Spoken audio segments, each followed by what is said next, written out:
welcome po sa panibago na ng mga episode ng aming channel at ako nga po pala ulit si Allen ng Greenyard TV and para naman po sa vlog natin for today, focus naman po tayo sa mga varieties ng snake plants or Sansevieria na maaaring maging popular o dapat meron ka ngayong taon na to. Siyempre, bago tayo magsimula sa mga bago pa lamang po sa aming channel, huwag niyo pong kakalimutan na mag-like, share, and subscribe and pakihit na rin po yung notification bell para maging updated kayo sa mga susunod pa nating videos.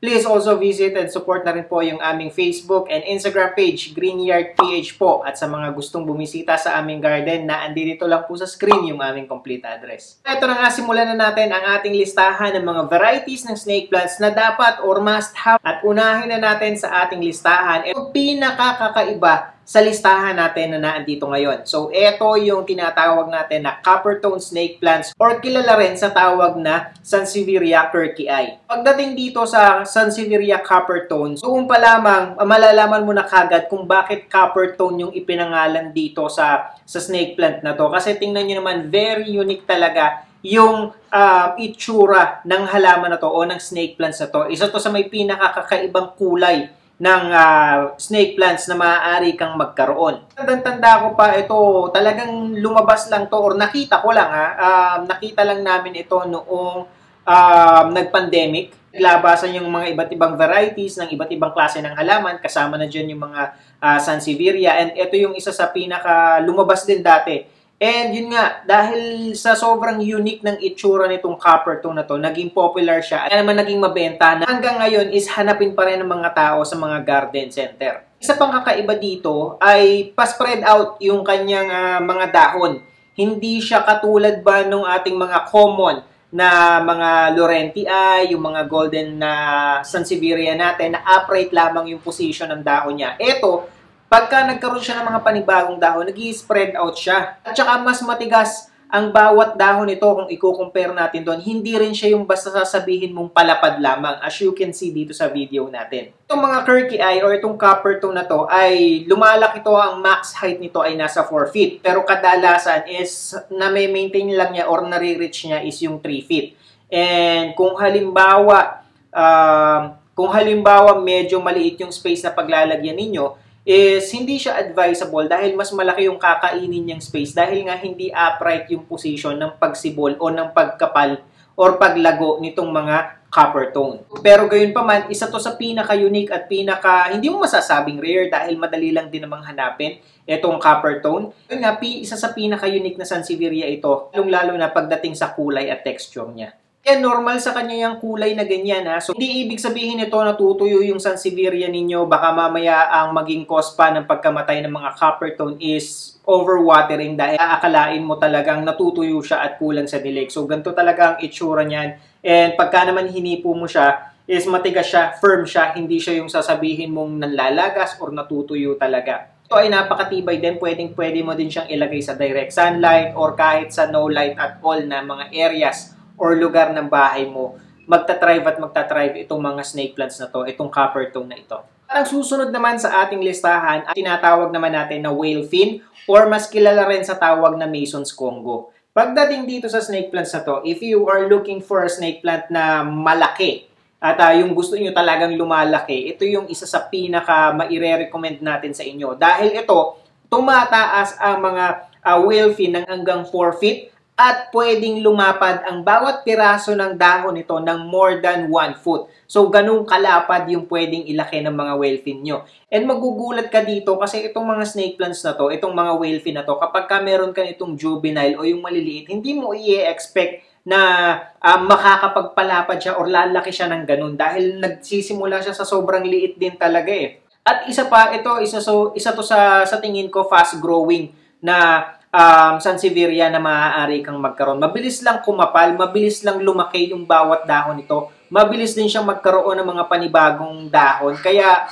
yung isang maliit na pasumo, siguro months lamang yan, kailangan mo na kagad mag-repat dahil maiiwan niya na yung pot na yan. Dahil mabilis nga siyang lumaki at mapapansin mo, katulad ng nangyari dito sa mga whale fin namin, nagsimula siya sa single na sabihin na nating 6 inches, pero ngayon yan, tuloy-tuloy yung pagkakaroon niya ng panibagong mga dahon. And kung halimbawa gusto nyo mapabagal yung paglaki nito, it's advisable na hindi mo din siya kagad ire-repat. Ayayin mong mag-root bound talaga yung mga snake plants or yung mga whale fin ninyo bago natin ilipat sa much bigger pot. Kasi yun, makokontrol natin kahit papaano yung paglaki ng mga whale fin kung bawa hindi natin sila basta-basta inire-repat or tinatransfer sa much bigger pot. And katulad ng karamihan ng mga snake plants nito, ito hindi rin siya masyadong upright and medyo kakailanganin mo rin ng mas malaking space dahil nga lumalapad ang bawat dahon nito. At mas kakailanganin mo din ng mas malalaking paso dito. Yun yung isang ano natin dito, siguro downside nitong mga snake plants na to, nitong whale fin na to. Kasi since lumalaki sila, kung halimbawa papagpalipat-lipatin natin sila ng pwesto, medyo mahihirapan tayo. Pero kung halimbawa, dyan lang naman siya sa isang parte ng bahay mo, wala kang problema. Tamaan man siya ng morning sunlight or direct sunlight, kahit pa sabihin mong afternoon yan, don't worry kasi kayang-kayang mag-thrive ng inyong mga whale fin. And most of the varieties na nandito sa listahan natin, very flexible. So, ibig sabihin, from no light at all hanggang sa bright, direct sunlight, kayang-kayang i-tolerate nitong ating mga whale fin. Alam, pagdating sa watering, syempre, kung halimbawa kung saan siya nakalagay, is doon tayo magbe-base ng watering. Kung halimbawa tinatamaan siya ng direct sunlight, syempre mas madalas natin siyang tutubigan or didiligin, mas marami rin yung amount of water na ididilig natin sa kanya. Kung i-compare mo doon sa mga halaman o mga snake plants natin na nasa loob ng bahay na hindi nasisinaga ng araw. Kasi hindi basta-basta matutuyo yung soil ng mga nasa loob ng bahay kung i-compare natin yung tinatamaan ng direct sunlight. At ang susunod sa ating listahan ay itong tinatawag natin na Sansevieria obritiana. So pagdating dito, medyo meron siyang similarity dito sa ating whale fin. Pero ang big difference nito sa whale fin is yung nilalapad nito at inilalaki nito. Kasi ang max na spread at saka height nito ay nasa 1 to 2 feet lamang. Unlike nung halimbawa sa whale fin, umaabot siya hanggang 4 feet. Isa pang malaking makikita mo dito, although medyo similar siya ng konti sa whale fin, pero mas visible dito yung pattern na parang ayan kung mapapansin niyo dragon scale. Sa pangalan ng variety ng snake plant na to, may kasamang dragon. So siguro doon ibinase yun dahil doon sa parang kaliskis ng dragon, doon sa pattern na meron dito sa obritiana. And ito, yung pattern niya is visible yan, mapa nasa underside ng dahon o kaya na doon sa pinaka ibabaw ng dahon niya. Para natin doon sa whale fin, ito mas more on pa-upright yung position niya.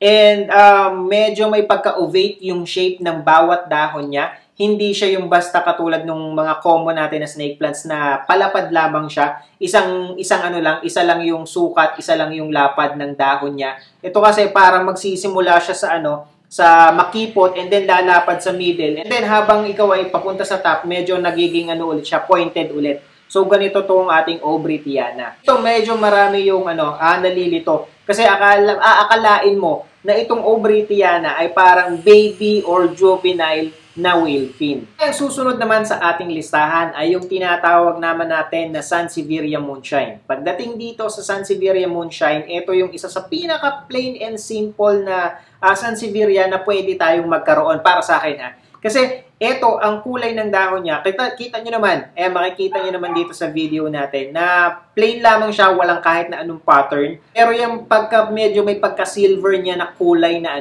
na dahon, yan yung nagdadala ng ganda sa kanya. Idag mo ba dyan yung parang pinaka-highlight niya or lining na kapirasong-kapiraso doon sa edge niya na color green. Pagdating dito sa Sansevieria moonshine, nalaki siya ng hanggang 12 to 18 inches. So, less than 2 feet yung pwedeng itaas nito. Ito na to kasi itong mga Sansevieria moonshine ay upright yung position. Mas maa-appreciate mo yung ganda ng moonshine kapag ito ay lush na or makapal na katulad ng mga karamihan ng snake plants pagka medyo puno na yung inyong mga yung pot na pinaglalagyan niya. Is doon nyo ma-appreciate yung ganda nito at saka yung pagka-classy or pagka-simple nitong halaman na to. Diba meron tayong mga snake plants na nagre-revert? Ito yung hindi ko pa din ma-explain kasi dito sa isang sa isang variety natin ng snake plants, yung which is itong ordinary, diba meron tayong Sansevieria or yung snake plants natin na gold yung edge niya or yung gilid niya. Na kapag pinropagate mo siya, nawawala yung yellow edges niya or yung gold edges niya, nawawala yan. Parang bumabalik siya dun sa pagka-color green lamang.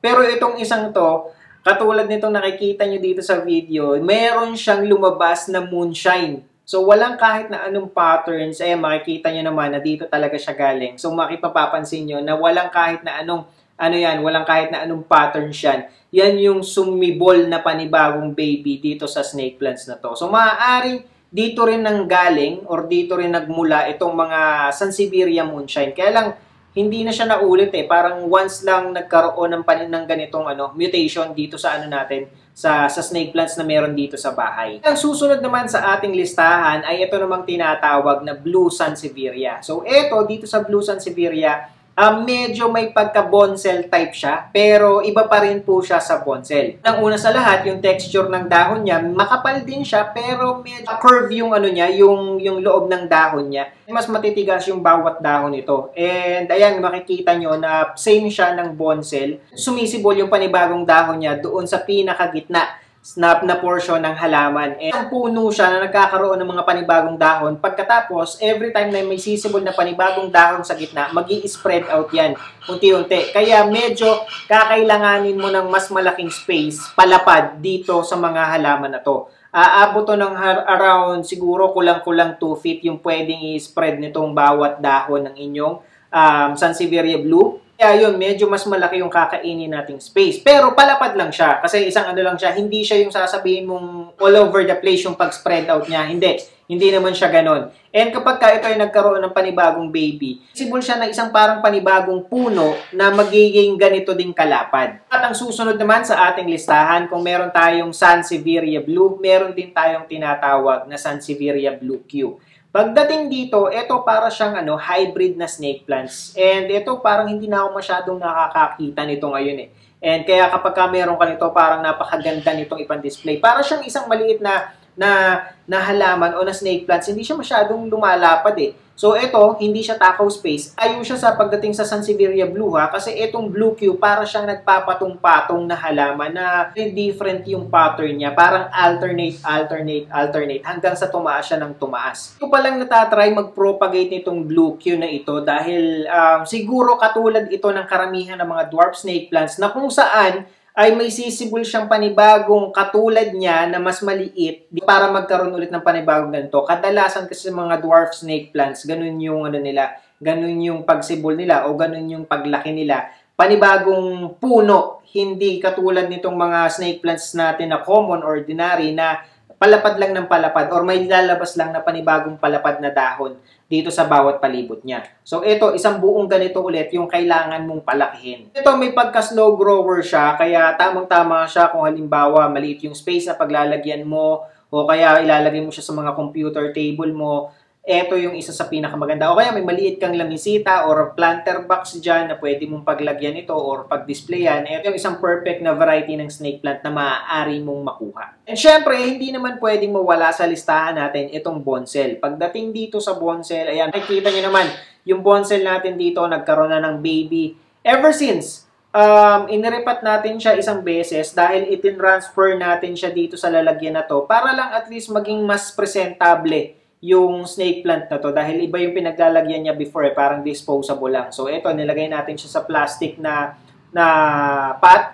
And ever since, hindi na natin siya niripat. Pero as you can see, lumapad na siya ng lumapad. Nagkaroon na rin siya ng baby. So maaaring ganito yung mangyari sa mga Blue, Sansevieria Blue at saka sa Blue Q. As you can see, nagkaroon siya ng panibagong ganitong klase.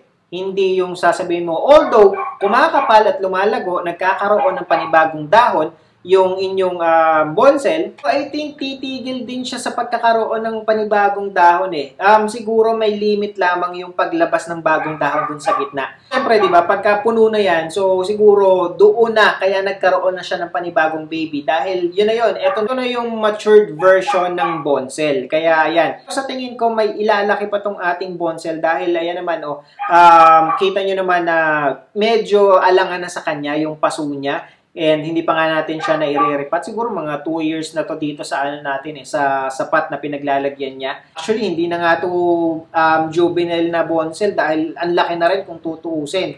So, yan. And maaari pang may ilaki itong ating bonsai kung italagay natin siya sa much bigger pot. Pagdating dito sa bonsai, ayan, makikita nyo naman yung pattern or yung itsura ng bawat dahon niya. More on, sabihin natin, buo. Hindi yung katulad nung sa blue na may pa-curve or merong uka sa gitna. Ito, buo siya, medyo may pagka-cylindrical type. Kaya tulad din ng sa Q, medyo kailangan natin na mas malapad na space para dito. Dahil yun na, palapad siya ng palapad. And yung bawat dahon yan, kung makikita nyo, nalapad nga siya, hindi pa upright dahil bumubuka siya.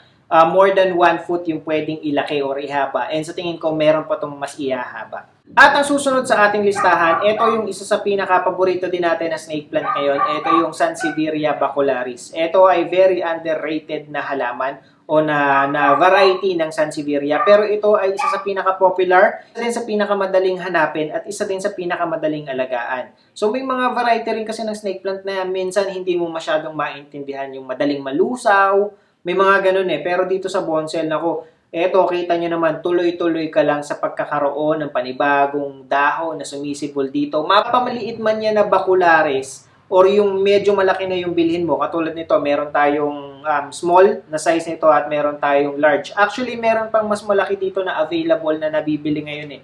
Kaya lang, parang mas prefer ko tong height na to ng bacularis. And eto, ang ginagawa dito sa bacularis para mas maging maganda is minsan nilalagyan nila ng mga ribbon para pagka nakita, lalo na yung mga naniniwala sa feng shui, and snake plant kasi yung isa sa lucky plant eh. So, and sasamahan mo pa ng mga ribbon pang display kapag ka Chinese New Year or even sa New Year. So, yan. And eto kasi napaka-plain and simple ng bacularis. Upright lang ang position niya. Mas makapal, mas maganda. And pwede mo siyang ilagay sa mga kitchen mo. Parang sobrang minimalist ng dating itong mga bacularis. And ang isa pa kasi, available to sa iba't ibang sizes talaga. Kaya kung ano man yung size na meron o na gusto mo, halimbawa yung space na paglalagyan mo, magkakaroon ka o may available ka kagad na mabibili nito.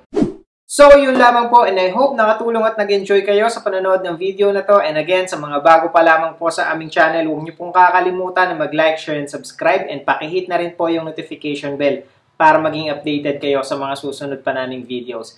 Please also visit and support na rin po yung aming Facebook and Instagram page, Greenyard PH po. Magkita-kita po ulit tayo sa susunod na episode ng Greenyard TV, and thank you for watching.